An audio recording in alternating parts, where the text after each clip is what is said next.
हाँ जी साहब, कल के दिन मैंने आपको क्वाड्रिलेटरल पे बताया था, आपको याद हो तो कुछ याद आ गया आपको? मैं आपको दोबारा याद दिला देता हूँ। क्वाड्रिलेटरल के अंदर हम लोगों ने कल के दिन जो पढ़ा था, ठीक है भाई, एक तो स्क्वायर पढ़ा था, सही है भाई, एक हम लोगों ने पैरेललोग्राम पढ़ा था, अच्छा एक हम लोगों ने रेक्टेंगल पढ़ा था, ठीक है, एक रोम्बस पढ़ा था, है ना भाई, और एक काइट पढ़ी थी, ठीक है, और एक ट्रेपेजियम पढ़ा था। बहुत ही शानदार, बहुत ही शानदार, ठीक है, ट्रेपेजियम। कुल मिलाकर के हम लोगों ने 6 डिफरेंट मैटर पढ़े थे। अच्छा, 6 अलग अलग चीजों के बाद में अब आगे की बात क्या है वो पकड़ते हैं। राइट है, आगे का टाइटल ये है, लिखना चालू करेंगे लेकिन याद दिलाते हुए, स्क्वायर के अंदर चारों साइड इक्वल, डायगोनल इक्वल। अच्छा, पैरेललोग्राम के अंदर अपोजिट साइड इक्वल और डायगोनल अनइक्वल। रेक्टेंगल के अंदर opposite side equal as well as diagonal equal. Rhombus के अंदर डायगोनल अनइक्वल, साइड्स इक्वल। अच्छा, काइट के अंदर adjacent sides equal, diagonal unequal. Trapezium में अपोजिट साइड पैरेलल, बस इससे ज्यादा कुछ भी नहीं। हाँ, क्या ट्रेपेजियम में वो बाद में, अभी सिर्फ इतना सा आइडिया कि किसमें क्या है, अभी आने वाले टाइम के अंदर बात करेंगे। राइट है भाई? हाँ, क्या कतई नहीं है, बिल्कुल नहीं। पैरेललोग्राम होने की पहली निशानी होती है अपोजिट साइड्स का इक्वल होना। यहां पे अपोजिट साइड्स इक्वल नहीं है। राइट है भाई? हाँ, एडजेसेंट साइड्स इक्वल है, इसलिए वो पैरेललोग्राम नहीं है। राइट है? वैसे भी देखा जाए, काइट हम लोगों ने फोर्स केस है। फोर्स केस का मतलब ये कि जबरदस्ती लिया हुआ केस है। वैसे ही सिंपली सेम मैनर में ट्रेपेजियम भी जबरदस्ती लिया हुआ केस है। हम लोगों के लिए 4 केस ज्यादा इंपॉर्टेंट है, और ये 4 केस वो केसेस हैं जिनके बारे में मैंने कल बात करी थी, जिनके लिए मैं कह रहा था कि वो क्वाड्रिलेटरल हम लोग दुनिया में यूज करेंगे जिनके अंदर मिड पॉइंट को इंसिडेंट होंगे। क्या होगा? मिड पॉइंट को इंसिडेंट होगा। मिड पॉइंट को इंसिडेंट होने का मतलब होता है, कल हमारी बात हो गई है ना भाई? अच्छा, लिख लीजिएगा नोट के अंदर, लिख करके अगले पॉइंट के अंदर नोट डाल दो, फटाफट नोट डालिएगा और चले आगे। राइट है भाई? हाँ भाई, है ना? हाँ, ये काम नहीं कर रहा। हाँ, ये फैन ऑन कर दो आप प्लीज।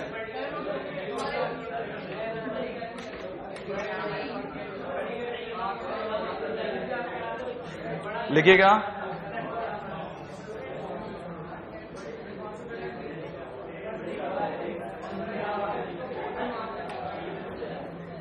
हाँ भाई, अभी ये खेल हो गया हो तो अपन पढ़ लें, है ना? फर्स्ट पॉइंट लिखिएगा, length of diagonal is equal in, length of diagonal, हाँ भाई, लेंथ ऑफ डायगोनल इनमें से किस किस में इक्वल होती है? एक तो स्क्वायर में और एक रेक्टेंगल में। तो लिख लीजिएगा, length of diagonal is equal in square. First point है भाई, length of diagonal is equal in square and rectangle. ठीक है, सेकंड पॉइंट लिखिएगा, वही लेंथ ऑफ डायगोनल, डू करके लिख देना आप तो सीधा, सेम है ना? Length of diagonal is unequal इन,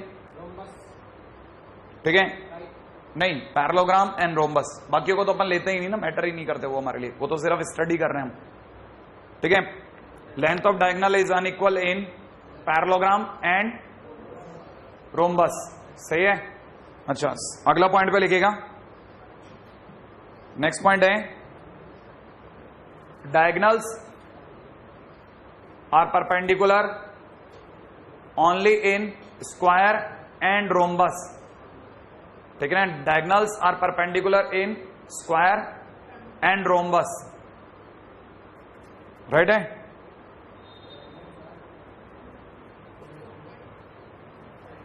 हो गया, diagonals are perpendicular in square and rhombus, है ना? फोर्थ पॉइंट लिखिएगा, in square, parallelogram, rectangle and rhombus. In square, parallelogram, rectangle and rhombus, midpoints of midpoints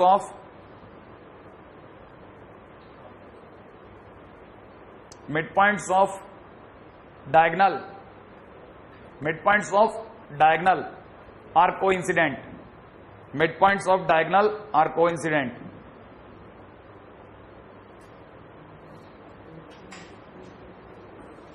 हाँ भाई, अगला पॉइंट लिखेगा। Next is how to find nature of, ठीक है, how to find nature of, ठीक है, अरे तुम लोग अपने आप में खेलो ना, मेरे साथ क्यों खेलो। How to find nature of, ठीक है, क्वाड्रिलेटरल, ठीक है भाई, how to find nature of quadrilateral. Step 1, ठीक है, स्टेप 1 पहला स्टेप है, ठीक है ना, चेक मिड पॉइंट को इंसिडेंट और नॉट, मिड पॉइंट को इंसिडेंट और नॉट, पहले लिख लीजिए फिर समझा दूंगा। इंसिडेंट और नॉट, सबसे पहले तो ये चेक करो कि ये मिड पॉइंट है वो अपने आप में कोइंसिडेंट है या नहीं है, ठीक है। अब सबसे बड़ा पंगा क्या आता है, पंगा ये आता है कि मेरे को कैसे पता चलेगा मिड पॉइंट कोइंसिडेंट है कि नहीं। अचानक से कोई 4 पॉइंट देके भाग गया तो मुझे क्या पता चलेगा इनमें से कैसे क्वाड्रिलेटरल मिड पॉइंट कोइंसिडेंट है कि नहीं।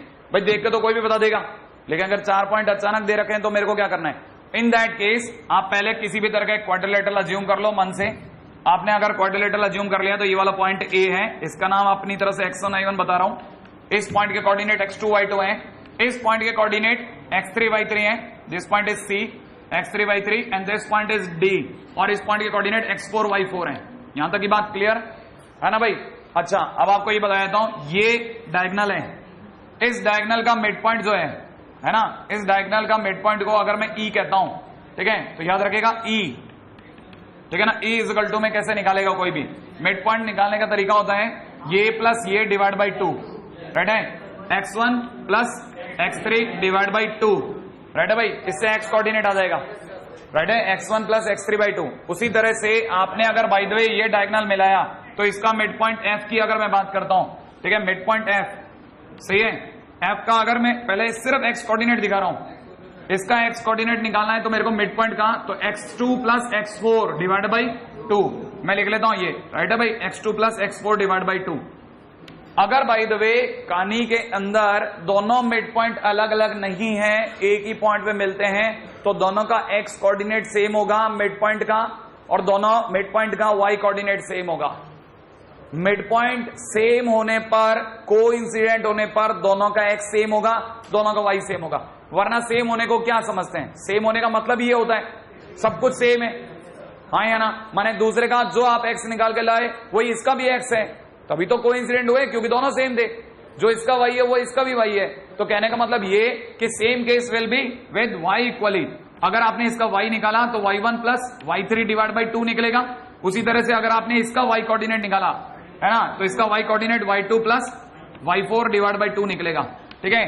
तो कोइंसिडेंट के टाइम पे आपको चेक क्या करना है, चेक ये करना है कि इसका x बराबर इसका x है कि नहीं है, माने x1 plus x3 by 2 is equal to में x2 प्लस x4 बाई 2 है या नहीं, ये चेक करो। और दूसरी तरफ से ये चेक करो कि क्या y1 प्लस y2, अरे y2 plus y3 by 2 is equal to में y4 या y2 प्लस y4 बाई 2 है या नहीं, राइट है भाई। माने आपको सबसे पहला काम ये चेक करना है कि दोनों का x सेम है या नहीं है, दोनों का y सेम है या नहीं है। अगर है तो आगे चलो, अगर है तो आगे चलो, वरना क्या करूं सर, वरना मना कर दो कि इनमें से कोई क्वाड्रिलेटरल नहीं है जिनकी मैं नेचर पहचान सकता हूं। आप बाकी के नेचर के बारे में कुछ नहीं कर सकते, कमेंट लेस हो आप। Any comment is possible only when, सिर्फ और सिर्फ तभी संभव है जब ये दोनों इक्वल निकलेंगे, तब आपकी गाड़ी आगे चलेगी। माने आपकी प्राइमरी कंडीशन है, पहली शर्त है ये कि कहानी आगे चलाओ, ठीक है। तो याद रखिएगा, इफ लिख लेना, if mid point are same then, ठीक है ना, quadrilateral is possible in above 4 type. ये जो पहली 4 टाइप मैंने बताई है ना, इनमें से कोई एक पॉसिबिलिटी है, नहीं तो संभव ही नहीं है, कुछ भी भूल जाओ, ठीक है। If mid point are same then quadrilateral is possible in above 4 type. जो 4 मैंने टाइप बताए उनमें से कुछ निकलेगा, नहीं होगा ना, उसको नहीं कहते हैं, है ना। अच्छा आगे वाले पे बात करता हूं, है ना भाई। अच्छा, ये तो आपका पहला स्टेप। चलो सर, मान लिया आपकी कहानी बहुत सही चली गई, मिड पॉइंट सेम आगे कैसे नेचर बताऊं, कौन स्क्वायर है कौन क्या है, राइट है। मेरे को तो डायग्राम बनाने की इजाजत नहीं है, मेरे को तो जो बनाना है सिर्फ ऑन पेपर और सिर्फ थ्योरेटिकली बताना है, राइट है। तो कैसे बताऊंगा मैं, स्टेप 2 लिखेगा, ठीक है। Now check diagonals are equal or not, now check diagonals are equal or not, है ना भाई। अब इसके बाद क्या करना, equal, diagonal equal or not, ये चेक करो। Now check diagonals are equal or not. अच्छा, मतलब सर दो बातें हो सकती है, या तो डायगोनल इक्वल होंगे या डायगोनल इक्वल नहीं होंगे। मैंने कहा हाँ, लेकिन सर डायगोनल कैसे चेक करूंगा मैं, कैसे पता चलेगा मुझे कि डायगोनल इक्वल है कि नहीं। अरे डिस्टेंस फार्मूला, हाँ या ना, राइट है भाई, डिस्टेंस फार्मूला लिख लेना भाई, डिस्टेंस फार्मूला, राइट है भाई। डिस्टेंस फार्मूले से बताएगा और कैसे चेक करेगा, ठीक है। अब काम की बात नंबर 3, है ना। अच्छा चलो मान लो सर, मतलब दो बातें होंगी, या तो कहानी के अंदर डायगोनल इक्वल होंगे या नहीं होंगे। अच्छा, अगर डायगोनल इक्वल है तो मैं कहूंगा दुनिया को AC बराबर BD है, और अगर इक्वल नहीं है तो AC is not equal to BD, right है भाई। अच्छा, अगर AC बराबर BD है तो मैं दिमाग लगाऊंगा किन में डायगोनल इक्वल होते थे, एक तो स्क्वायर में और दूसरा रेक्टेंगल में। माने यहां पे दो पॉसिबिलिटीज खुल गई, स्क्वायर या रेक्टेंगल, इनमें से कोई एक बात हो सकती है। और अगर देखा जाए अगर डायगोनल इक्वल नहीं है तो मामला या तो रोम्बस है या पैरेललोग्राम, लिख दो भाई पैरेललोग्राम या रोम्बस, इनमें से किसी एक में बात जाएगी। यहां तक बात पकड़ में आ गई, पैरेललोग्राम या रोम्बस। अब दिमाग दोबारा चलाते हैं, क्या दिमाग लगाना है वो सोचो। दिमाग ये लगाना है, लेकिन अभी भी तो पक्का थोड़ी ना हुआ, कुछ भी हो सकता है, या तो स्क्वायर होगा या रेक्टेंगल। लेकिन सर श्योर करो कि रेक्टेंगल होगा या नहीं होगा, श्योर करो कि पैरेललोग्राम होगा या नहीं होगा। अच्छा, ये यहां तक की बात समझ में आ गई। अब स्टेप नंबर 3 है ना, पहले एक बार मैं अपनी बात खत्म कर लूं। स्टेप नंबर 3 और श्योरिटी के लिए स्टेप 3, राइट है। अब काम की बात क्या है, अगर डायगोनल इक्वल है तो स्क्वायर और रेक्टेंगल में कैसे फर्क पैदा करूं, या पैरेललोग्राम और रोम्बस में कैसे फर्क करूं, साइड्स कहानी पकड़ में आ गई। आप सीधा खेलो वन टच, है ना। नाउ चेक साइड्स,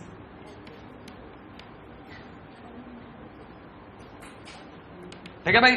अगर by the way sides equal हैं, दो बातें होंगी ना, या तो साइड्स इक्वल आएंगे या फिर साइड्स कैसे आएगा, अनइक्वल, है ना भाई। या तो साइड्स इक्वल आएगा या साइड्स अनइक्वल आएंगे, राइट है।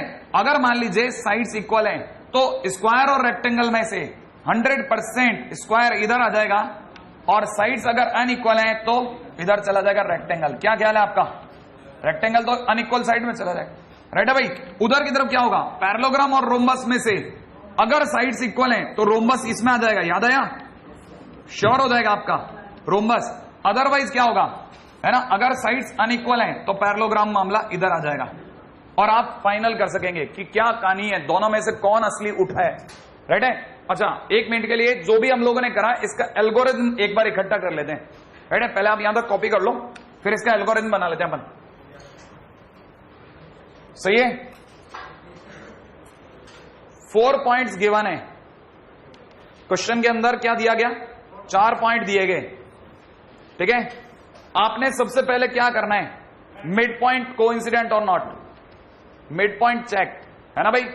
आपने मिड पॉइंट चेक किए, अगर आपने मिड पॉइंट चेक किए, दो बातें होगी।